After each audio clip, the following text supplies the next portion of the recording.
Hello and welcome to another episode of Move with a Doc.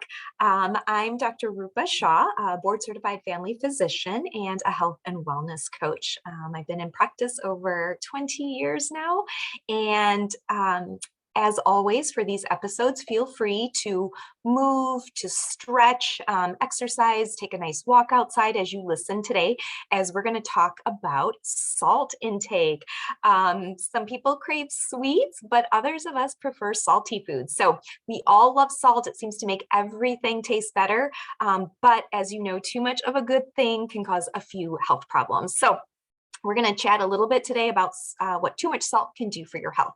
So first, I'm just going to give you a brief Chemistry 101 little introduction. What is salt? So salt is sodium chloride. It's a compound that's made up about 40% sodium and about 60% chloride. These are two minerals that do have a really important role in our health and sort of our overall like homeostasis within our body. Sodium is usually involved in muscle contractions in the body, and we can lose a lot of sodium when we sweat or like through fluids in our body. And so this can contribute to a lot of muscle cramping in athletes, or if you do a lot of heavy exercise. It's also important in nerve function, and it regulates both our blood volume and it's important in our blood pressure as well. So chloride, on the other hand, can lead to a condition when it's low called respiratory acidosis. It's sort of where carbon dioxide builds up in your blood and your blood becomes acidic, which is a really bad thing. So both of these minerals are important. That's sort of the bottom line.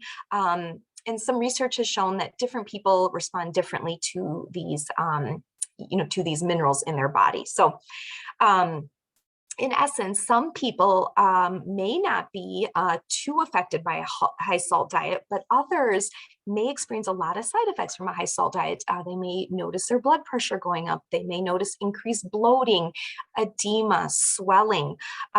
So these folks are called salt sensitive. And you may already know if you're a little bit more salt sensitive than others around you.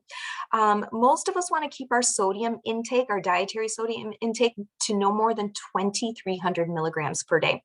And then if you have high blood pressure or heart disease, the recommendation really is to aim for no more than maybe 1,500 milligrams per day. It's pretty low. To give you an idea what most Americans get, it's on the order of about 3,440 milligrams per day.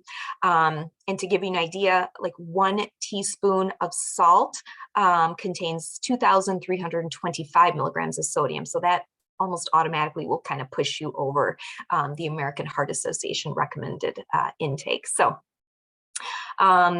what are some issues that high salt can cause? Well, there's been a little bit of evidence that increased salt intake could be, increase your risk of stomach cancer. And some of this might be because it can increase the growth of Helicobacter pylori, which is a bacteria that's associated with a higher risk of stomach cancer.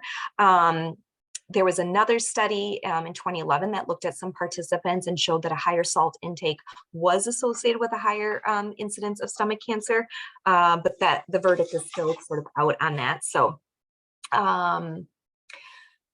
but what can reduced salt intake do? Well, reduced salt intake we know can potentially help some of us lower our blood pressure. So high blood pressure we know causes an extra strain on the heart, and it's one of the risk factors for what we call heart disease.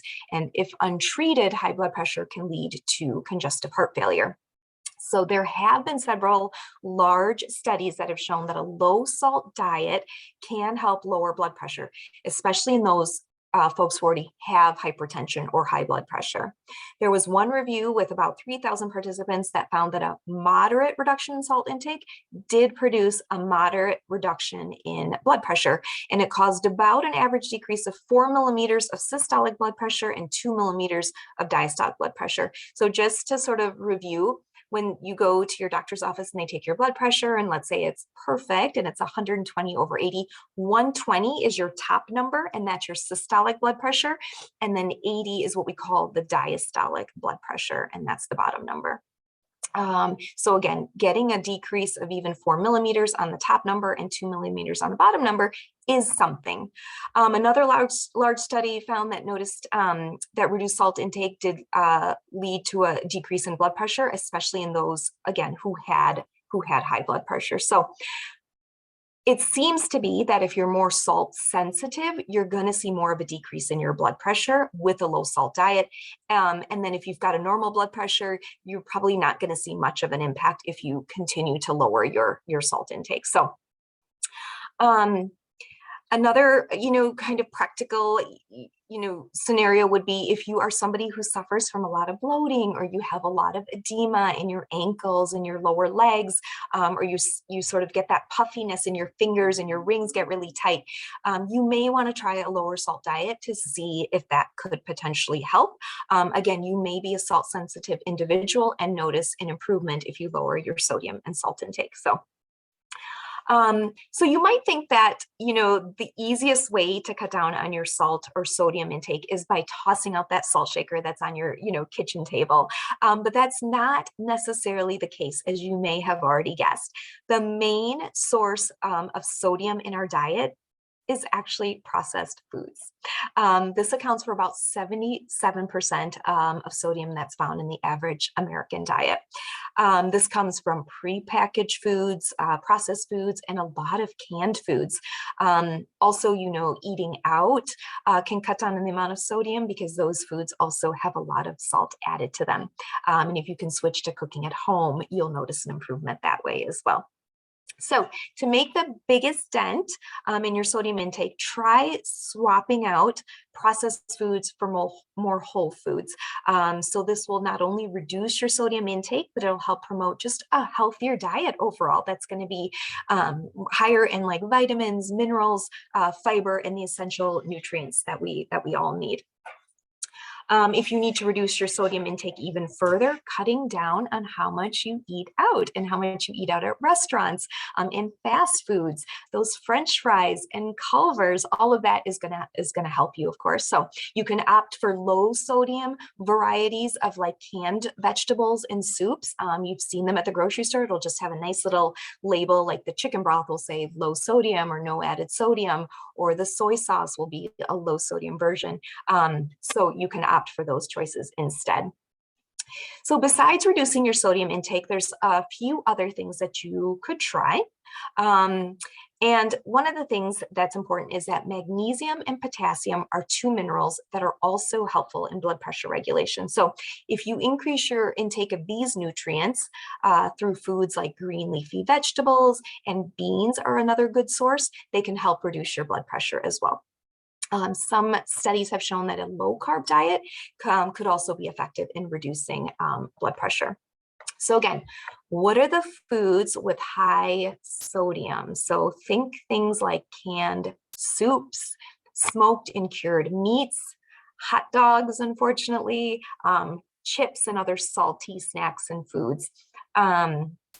Cottage cheese happens to be one of those foods that you wouldn't think normally, but it's really high in sodium. It can have like 300 to 400 milligrams of sodium in just one serving. Some of them have up to like 900 milligrams, which is quite a bit. Your frozen foods, check the labels on those. Some of these like single serve pizzas have like 700 milligrams or more of sodium. Some frozen lasagnas, again, can have 900 milligrams. So you're getting really close to your daily intake. And then the worst offenders seem to be all those yummy sauces and the condiments. So it can be super high in sodium. Soy sauce is probably the worst one, has about 1,000 milligrams per teaspoon or per tablespoon. But again, there's some low sodium varieties.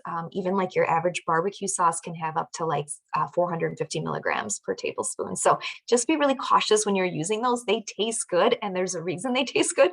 They've got a lot of salt in them. So what about salt substitutes is probably what you're thinking. And these can be a good option for some folks. So salt substitutes, what they do is they typically swap the sodium chloride for potassium chloride. Okay, so the sodium gets swapped out for potassium. The Morton salt substitute, that's one example of these salt substitutes. And they can be a healthy option for certain people because potassium, like I mentioned earlier, potassium, magnesium are important minerals that can help lower blood pressure. But if you have kidney disease, if you have heart disease and other high blood pressure, liver disease, diabetes, talk to your doctor before you use those, because the high amount of potassium in those salt substitutes could also be problematic for you. Similarly, if you use a salt substitute like the Mortons I mentioned, and you're on certain medications, things like ACE inhibitors, things like lisinopril, enalapril, or potassium-sparing diuretics like spironolactone, those medications in and of themselves can help your body hang on to potassium. So then if you add a salt substitute with even more potassium, you could get into trouble with high potassium. And having a high level of blood potassium is really risky for your heart and can potentially lead to dangerous arrhythmias. So just be cautious, talk to your doctor if you've been using those. It might be worthwhile to get a blood test to make sure your potassium levels are staying in the normal range. The one downside to some of these potassium supplement or these salt substitutes that have potassium in them is that the potassium chloride does taste a little bitter or metallic to some people. So to avoid a bitter aftertaste in baked goods, you would probably not want to use more than like 20% of this with a regular salt. Other ways that you can cut back on salt, I personally think it's sort of like having that sugar addiction, right? Like you increase your sensitivity to salt by using, more salt and shaking it on your food. So just cutting back at the dinner table every day by a little bit, you'll sort of just acclimate to the lower salty taste in your food. And pretty soon, over the course of a few weeks, you may not really need everything salted so heavily. So just cut back slowly, and I think your taste buds will slowly adapt at least a little bit to the lower salt. The other option that you can think about too, if you're not wanting to use salt substitutes and you're wanting to lower your sodium intake, is just trying to incorporate more herbs and spices and seasonings, things like lemon juice, flavored vinegars. On the whole, when you're using more herbs and spices or seasoning blends, it's going to add that more complex kind of flavor profile. And so you're not going to need the additional salt. So it's a good way to kind of fool your brain also into using less sodium.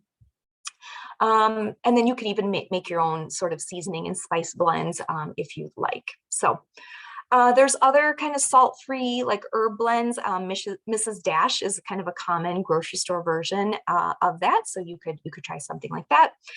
We just mentioned it, but trying adding different acids to your food. So adding like a little lemon juice or vinegar could be another, good thing to add at the end of the cooking process if you need less salt.